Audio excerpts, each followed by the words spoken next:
Hi, welcome to Mom's Writers Club. I'm Sarah, And I'm Jessica. and today we are talking to author and podcast host and mom, Annmarie Kelly. And we are introducing this episode a little bit in the future because Annmarie was so charming and interesting. We just sort of launched right into talking with her. We realized that we didn't give like a good intro to Annmarie, and we're about to introduce her, and she'll tell you all about her podcast and everything. But I want you to know that this episode is about doubt, which so many of us struggle with, mom guilt, and Annmarie has such amazing advice on how to view it differently and how to beat it. This episode starts with her talking about her podcast and just kind of a brief introduction, but I just want you to know that like this is such an important episode, and I highly recommend just take the time to listen to this whole thing because it is one of the best episodes we've ever done, and Annmarie has so much wisdom to share. All right, welcome to Mom's Writers Club. I'm Jessica. And I'm Sarah. Today, we have a very special guest with us. This is Annmarie Kelly. She is the author of Here Be Dragons, a memoir about the sweet and wonderful misery of raising children with someone you love. She also hosts Wild Precious Life, a literary podcast about making the most of the time we have. Annmarie lives in Cleveland, Ohio, with a marshmallow dog named Higgins. Annmarie, welcome. We're so excited to have you on. You guys, I am jazzed to be here, and it's a little like fangirly because I've watched. I'm not just a subscriber. Like I'm a fan. So you're one of the original members of Mom's Writers Club. You've been around as long as anyone. Oh, gee. So like you're kind of fangirling about yourself here a little bit.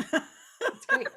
Anyway, so I've read your bio, but can you give us a little more information about yourself? And we'd love to hear more about your podcast as well. I have a question. What is a marshmallow dog? Oh my gosh, he's just this toasty, marshmallowy, snuggly. It's just like if you were to hug a marshmallow that's just lightly toasted, not s'mores quality. Now it's sort of like a sticky, hairy. I don't know. Is he big and fluffy and kind of whitish brown? Yeah, and he's just a real live marshmallow. Oh, and he's just a really snuggly, squishy marshmallow. I don't suppose gotcha. he could have a cameo. Right? Usually he's around here, but it's so hot right now. We're recording this in the middle of a heat wave. And so he's under a rock. Like he's just like, it's so hot in fur. So if he wanders in, I'll find it. What's more likely is a child or two will run. Okay. Yeah. Well, that's all right. Well, so now that we've discussed your dog. Yeah. That's the most important thing. It's okay. I was mentioning that I host this podcast, of course, and I'm never prepared for the kinds of questions, these crackerjack questions that you guys ask. Things like, tell us about yourself, would you? I'm shocked when I get this question. So I'll tell you about the show, which I started I pitched in 2020. And my dad was sick at the beginning of the pandemic. So the whole world is, on fire. And my dad is dying, and he's dying of brain cancer. And he's angry, and he's not angry about having cancer. He's angry about the fact that I'm sitting there with him in chemo and I'm not writing. He was like my biggest fan about the book. Like if you were the teller at the grocery store, or if he went to pick up the dry cleaning, he would be like, by the way, my daughter wrote a book. He was just my biggest fan, And so when he was going through chemo, he was angry that I wasn't writing. I wasn't creating anything. And then of course he passed away. We knew he would, and then the world shut down. So we didn't get to have a funeral. We didn't get to do the thing that you do where everybody comes by and they tell you these stories.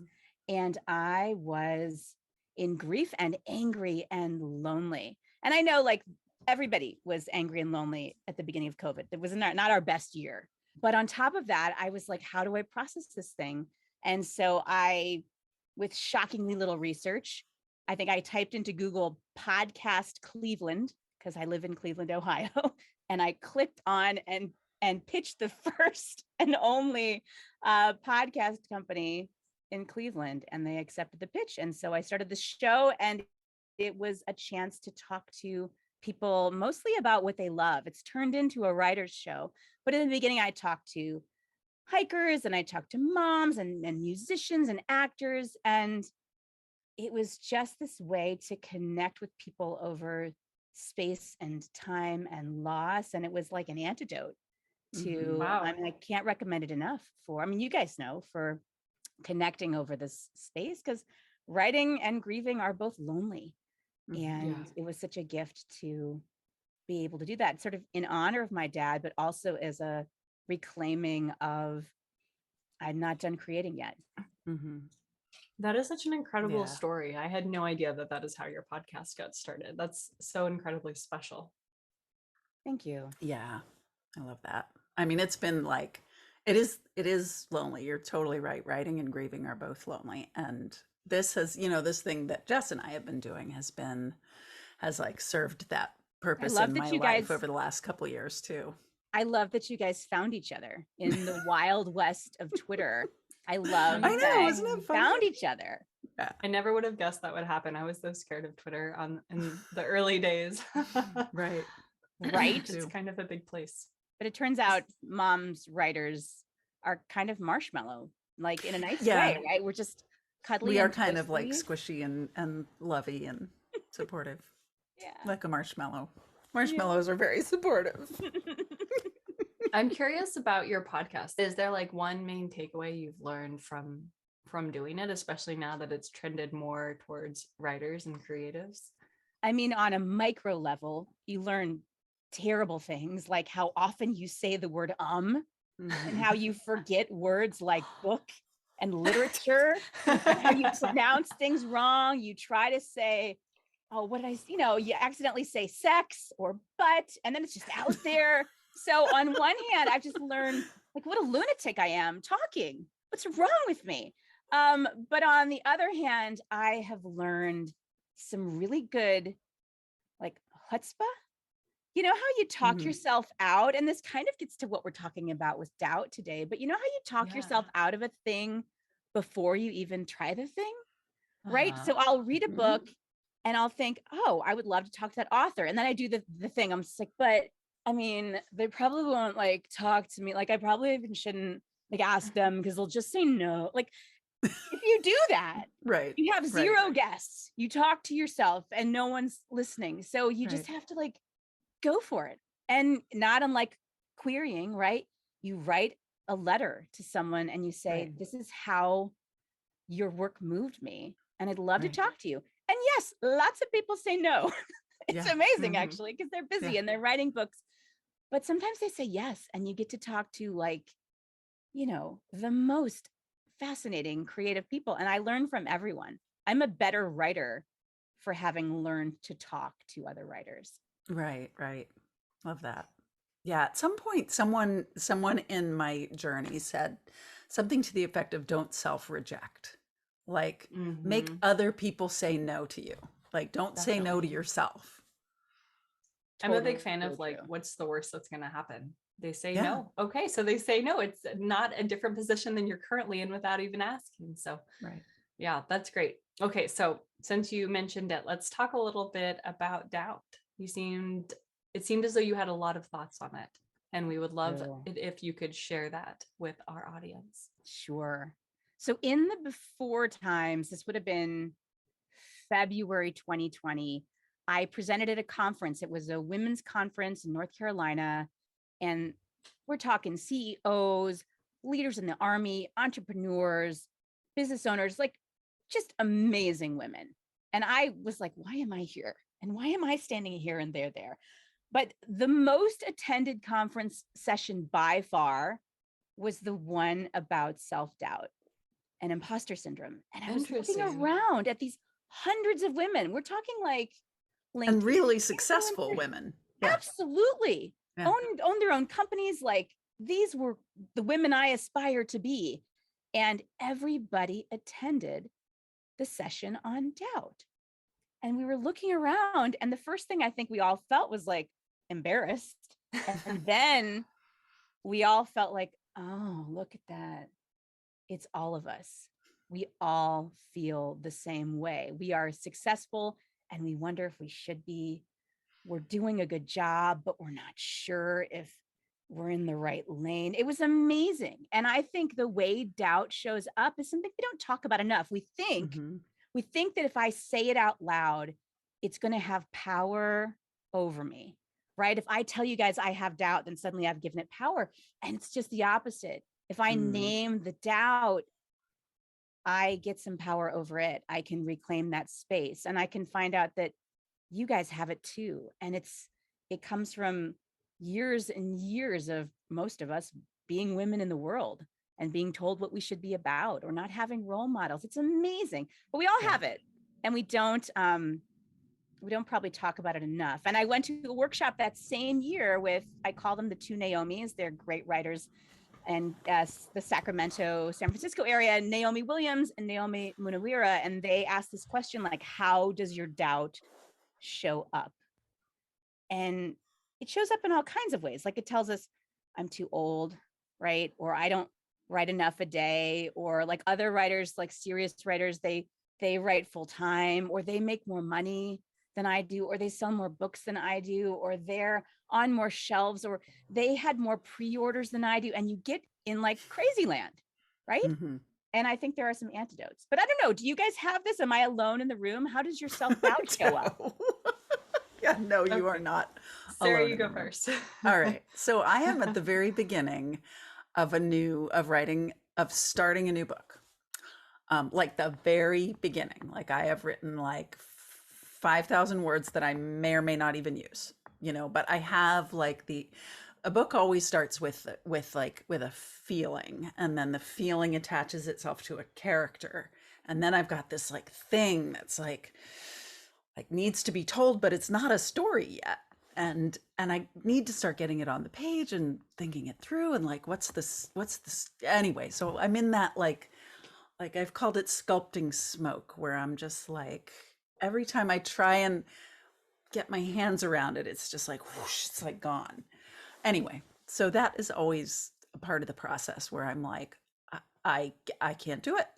Like, I wrote one good book and that's it. That's all I got. Or now I wrote 2 good books. I think the second one's good. I'm not sure yet. And I like, it's over. Like, I'm abroad.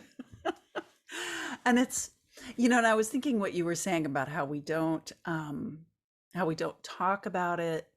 I think we also don't, I think part of the issue for me over the years, in addition to being a woman in the world, has been that we don't see the process. Like, I was a musician for a number of years, and you listen to fully produced, recorded, edited,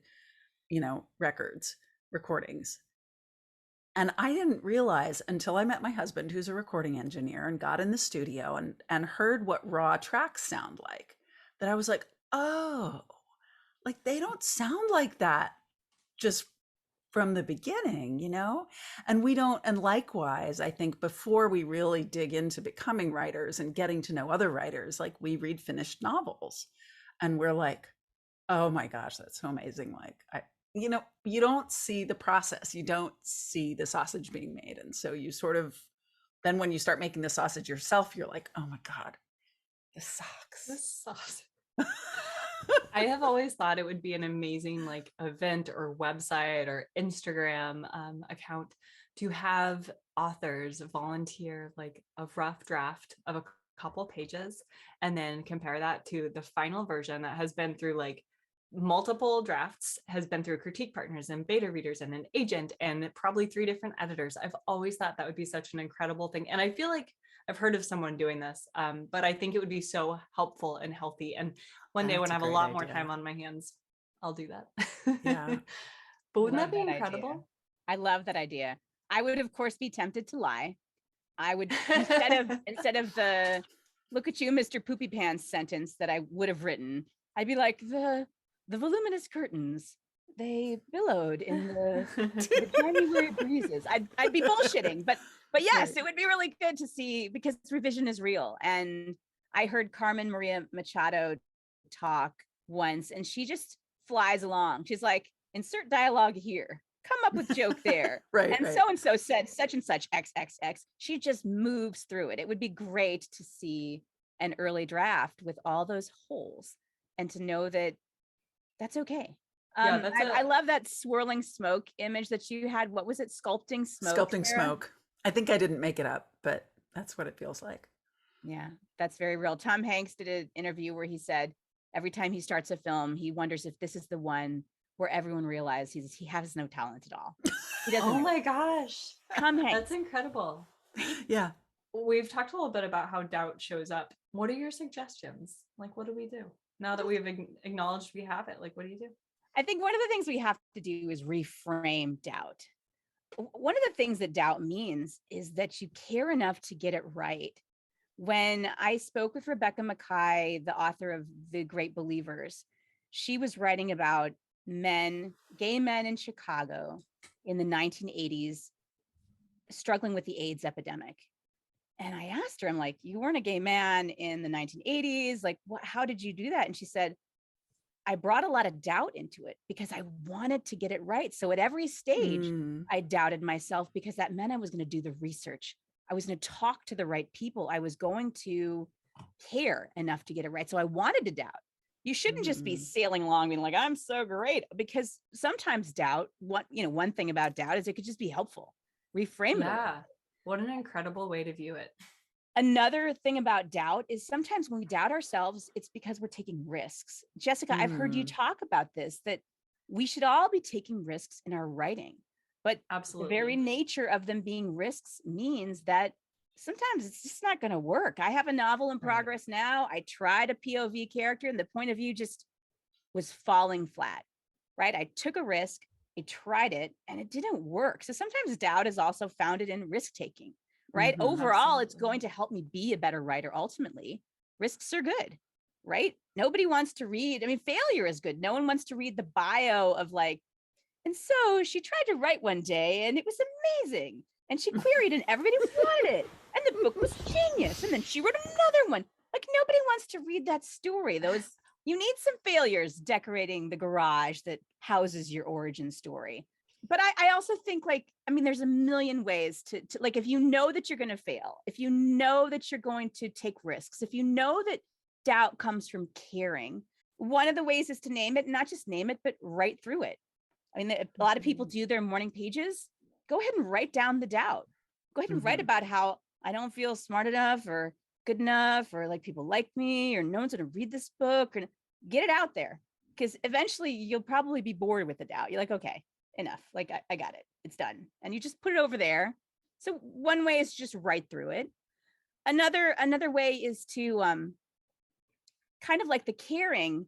Like, I think a lot of our doubt comes from envy. Like, Jessica, we were joking earlier about how like every time I turn around this year, you've got a book coming out, right? I just talked to you about Make Me Disappear. Now you've got The Lucky One. And then I see on Twitter that you're writing a third one. I can start to doubt like my own self, or I can be like, okay, that is kick-ass awesome.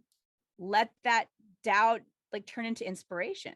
I got to get my butt in the chair, like in a good way. Let the envy point you in the direction you want to go.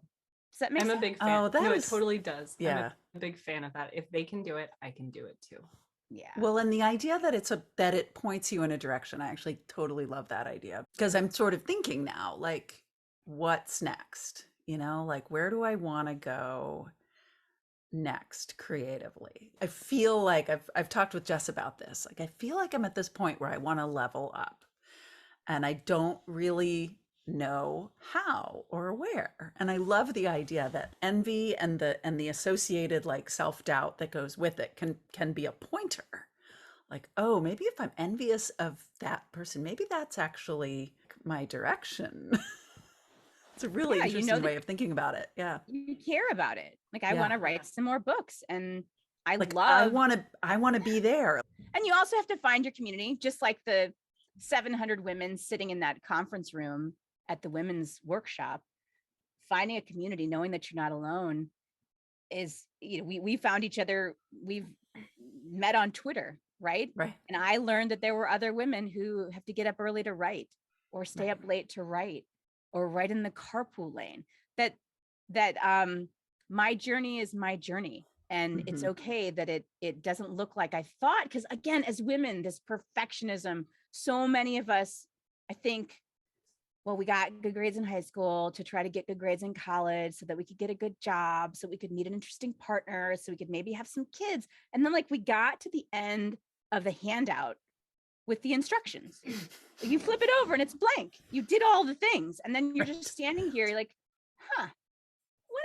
what now? I guess I just It's so raise true. children to get good grades, to have like either there's a missing step. And the missing step is it's us, right? It's that, and you find it in one another, what you're going to be when you grow up. Well, so since you brought motherhood into it, tell us your thoughts on mom guilt and how doubt and mom guilt kind of go together. Right? Because if I'm writing, I'm not mothering. No one's getting waffles if I'm writing, right? Someone could fall down. There could be a whole Band-Aid situation and I'm writing.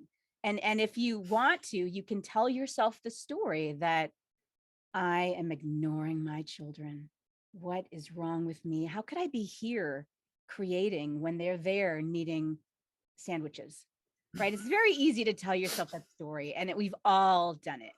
But the fact is that sometimes when I'm with my children, I'm not even with my children, right? Everyone's ignored their children when they're with them. When you're with them, be with them.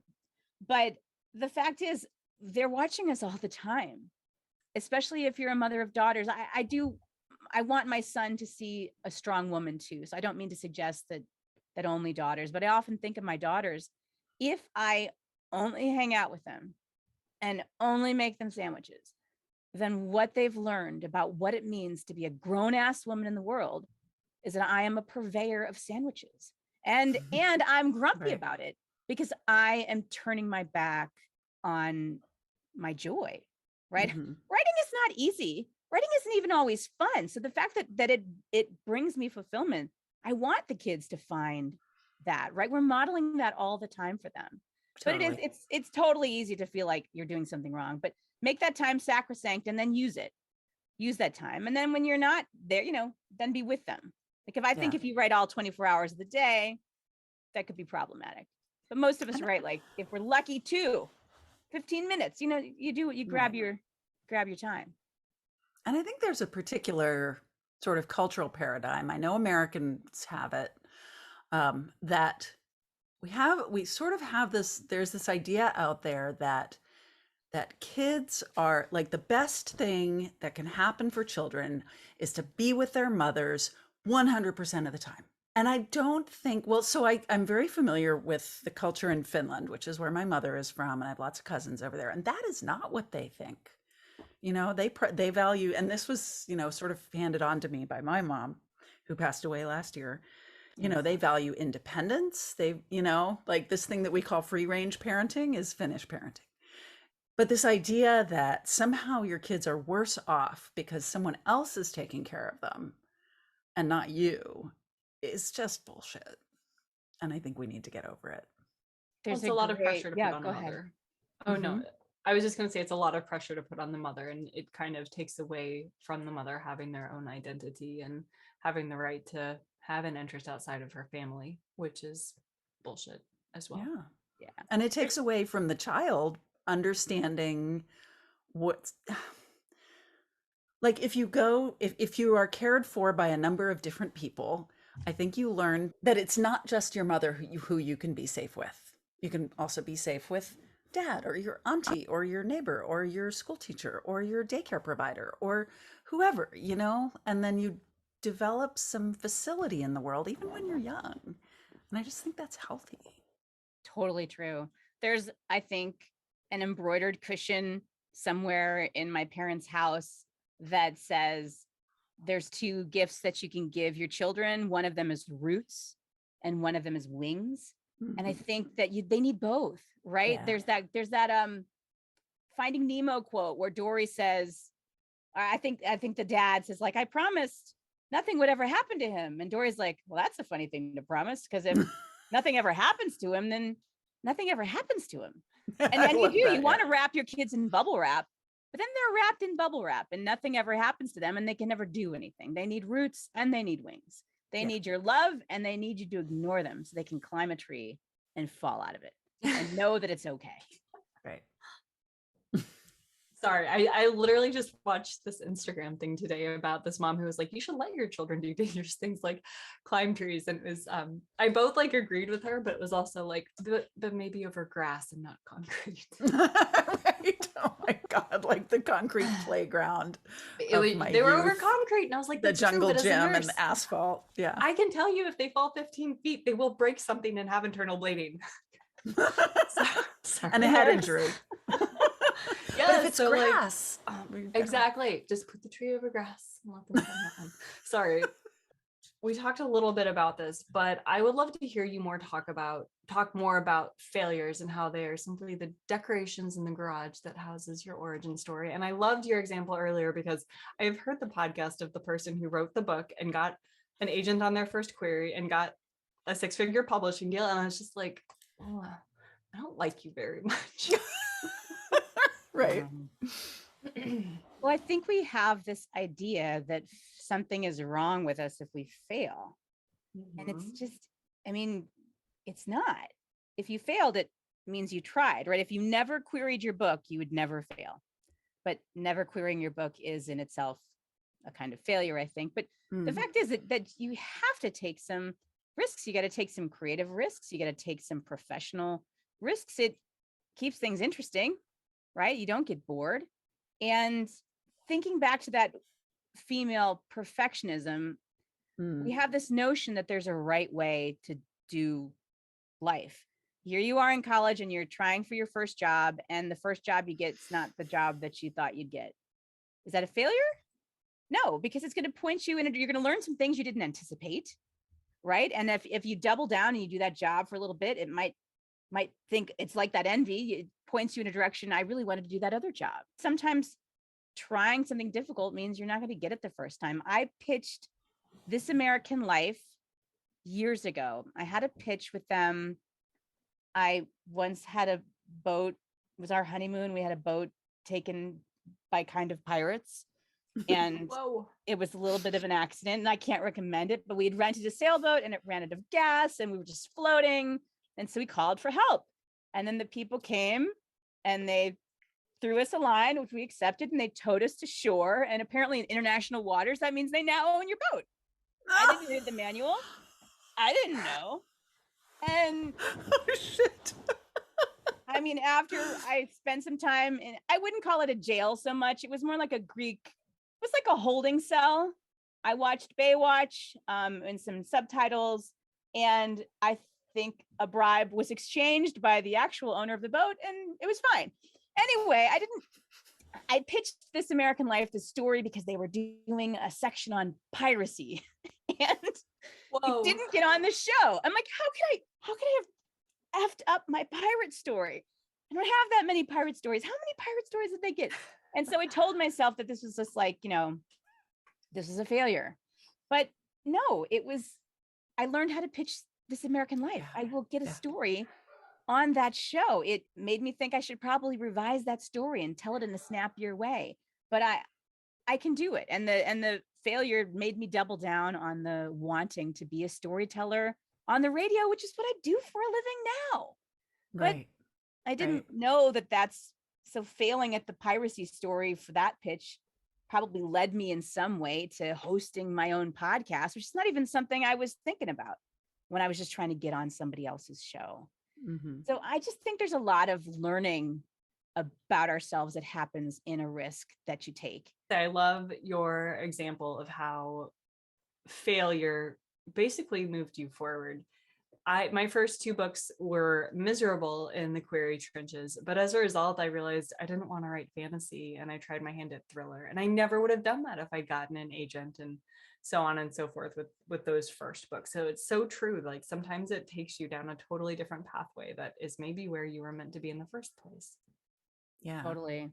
And Sarah, your pages that you're writing, I talked to Monica Wood the other day, who wrote this great book called The 1 in a Million Boy. She routinely writes 25, 50, 75 pages and then tosses them. She calls that Jess. It's how you find your way in. She's like, I don't know these characters yet. I got to write them. I got to learn them. I got to feel them. That doesn't go in the book. That's just me. So Is that a failure when you write pages that don't go in the book? Oh, no, Course no, not at Of course all. not. No. And we all No. know that, but if you told somebody else that you threw out 75 pages, they'd be like, what was wrong with the book?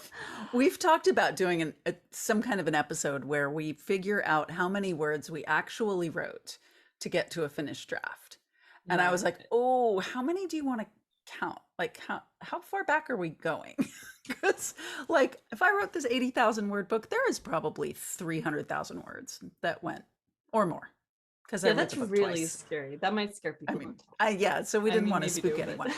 But no, but I love John Green tells a story about it was The Fault in Our Stars, where they do a thought exercise about like someone being tied to a trolley car, and it's a thought experiment. But he wrote in a scene where one of the characters was literally tied to a railroad track, and he's like, that was terrible, and my agent told me it was terrible, and it's not in the book. But right. Everybody does it, right? They write scenes that it's a bridge too far. It right. was you had to write it to find out that no one cared about that scene, really, not even you. Right. I was reading this, actually, you just reminded me of this not memoir, like a set of essays that I read by Michael Chabon, and who I think is brilliant. He's one of my favorite authors. And he talked about, I think it was after he wrote maybe his first really successful book, which I think was The Wonder Boys.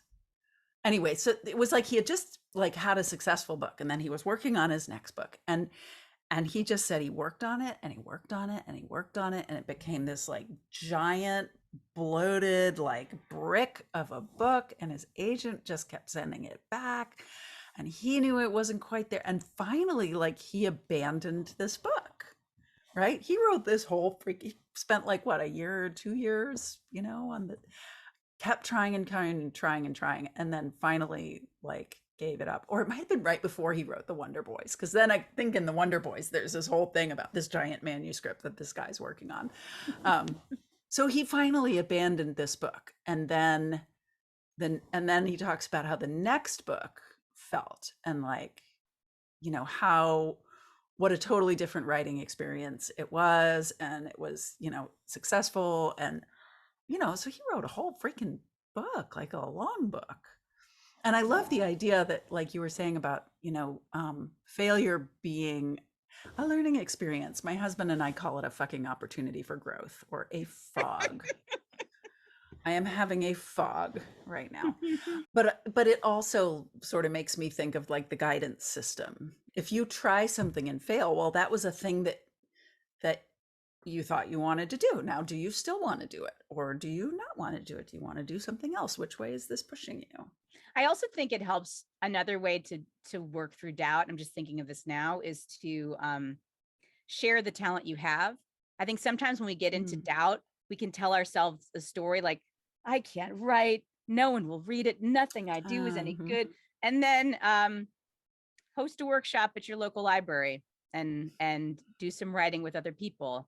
And you've written a lot, and you actually, and I teach high school writing, and I always do the prompts with my students, and I show them kind of like what you guys are talking about. I show them an early draft, I show them a revision, I show them a final copy and I remember that, oh, wait a minute, I do have some knowledge in this area. When you share what you know, that can help as well. Yeah. What if we go back? So I'm having this memory of like the first writing workshop that I ever took, when I first started writing again, and I was kind of getting serious about it, and I kind of wanted to learn how to do it. And I took this little writing workshop at my local nonprofit. It's called Writer House. Awesome place. There was like 8 or 10 people in this. It was traditional workshop, 8 or 10 people. I was scared to death. Like I was like, like people were going to read my work. What about when we're back there, back in those beginning stages, when you are really trying something that might be like you have no track record? Brene Brown has that advice where she says, not everyone has earned the right to hear your story. And I think the same is true with those early drafts, right? Is that a trusted room? If I come to you guys and I say, I have this itch that I want to scratch, it's maybe about this, I haven't found it yet, Would you guys read it and see if there's a there there? Well, you're not going to come back to me and be like, Annmarie, this is a really weak verb on, and you're going to, Right. you're going to come back to me and say, it seems like you're trying to write about loss, or it seems like you're trying to write about unicorns, or I really love this part. That you want to make sure that the people you entrust with your story are those who are going to treat it with kid gloves. And we've all been to the workshop where, like that Billy Collins poem, they tie the work to a chair and they beat it with sticks to see if they can get the truth out of it. We've all been to that workshop, and that's a nightmare. I don't wish that on anyone. So I do think that you deciding who you share with, if it's a great critique partner or if it's cool women you met on Twitter, but deciding who you're going to show your stories to and letting them know what you want from it. This isn't finished. It's an itch that I'm going to scratch for a while. Right. I love that. So it's like countering doubt doesn't mean like charging out with your sword and being like, like here is my, soft underbelly. That it's appropriate to protect yourself a little bit when you're feeling vulnerable, when you're feeling a lot of self-doubt. It's maybe okay to be like, let me be selective with who I share this with. Okay, Annmarie. So we've talked about a lot of things, but in the emails we exchanged, one of the things you mentioned was talking about what brilliance you have learned from other writers. I know we kind of touched on this earlier, but we're nearing the end of our time, and I was hoping you could give like a top 3 or top 5 tips that from your own experience or wisdom you've learned from other writers that you would like to share with Moms Writers Club, kind of keeping in mind that they're fellow mom writers. Wow. Well, I've been very fortunate to talk with people way smarter than me, and I love learning from them. So I went to a talk with Alex Marzano-Lesnevich, who just blew my mind. Everything they said was brilliant, but one of them was befriend the way you work. Befriend the way you work. And that one I actually put up next to my desk because I am kind of a cyclical writer. I don't outline right away. I've got to find my way in. It's a little bit maddening to other people. I can't plot until I am a little bit of the way in, and then I'm going to outline again. And I felt for a long time that there was something wrong with me about that maybe there's something wrong with the way I write. But just befriend the way you work. However you work is the way you work. Stop judging yourself for it. If your desk is messy or clean, just don't worry about it. If your time is long or short, like befriend how it is you do your things and honor that. And I love that because I hadn't realized how much I was carrying around that was just so much judgment. Toni Morrison, who I never got the chance to talk to, but I would have loved to talk to, has that quote. It's something like, narrative is radical, creating us at the very moment it's being created. So narrative is radical. And this idea, put another way, is like, you're not the writer yet who you need to be, who's going to write this thing. But the act of writing the thing, you're simultaneously creating it and creating yourself. You are becoming the writer you need to be to write this book. And you're not the same writer at the end of it as you were at the beginning, that you created it and it created you. Isn't it amazing? Amazing. And I didn't talk to Mother Teresa, but I would say that there's that poem. It's something like, do it anyway. It's she's not talking about writing, but she's like, if you're kind, people like might take advantage of you or accuse you. Be kind anyway. If you're honest, like people might cheat you. Be honest anyway. Like I think that comes around to writing. Like if you write, you're going to have doubt. Write anyway. Tess Taylor is a poet in California, and she talked about this partner. She's not with them anymore, but in the age of self-addressed stamped envelopes, he just had a stack of them. You used to have to send out an envelope with a query because you had to get it back. Every time he got a rejection, he would just send out another envelope every time. And she used to be like, who do you think you are? Just send out envelopes, send them out into the world. Every time, she'd always have a possibility out there somewhere, Yeah. I love that. Yeah. Those are all wonderful. Thank you for sharing those with us. You've shared so much wisdom in such a short amount of time. I really, really appreciate it. And I know that our viewers will as well. Well, I'm just grateful to know you girls. Like I said, I was afraid of Twitter for a long time. I had 3 followers and 2 of them I'm pretty sure were bots. And right. and I heard somebody talk somewhere was just like, ask for what you need. And I Mhm. did a workshop presentation. I'm like, you know what I think I need is I need to get over my fear of Twitter. Is anybody else afraid on Twitter? And like everybody raised their hand. I'm like, Yeah. can we follow each other? And it was just like, you can ask people to follow you. It turns out that's a thing. And other people were out there. So I was just so glad to find you guys and to find a safe space where everybody's out there trying to write the beautiful burning thing. And I can't wait to read And all the keep their books that kids are coming alive. out of that. Yeah. Yes. Annmarie, where can people find your podcast and you online? Right? What are those things? See, again, I'm We will shocked list by it. that question. My podcast is called Wild Precious Life. It is utterly stolen from that Mary Oliver poem. What is it you intend to do with your one wild and precious life? And you can find that online at Wild Precious Life. My full name back in the day was Annmarie Kelly Harbaugh. So I actually have a website that's like AnnmarieKellyHarbaugh.com. There aren't that many Annmaries out here, so you could just Google me up. And We'll put it in the put episode. them in the we'll show link. notes, and maybe I'll follow myself. Thank you everyone for joining us. Please give us a like and subscribe, and we will see you next time. Bye. Bye-bye.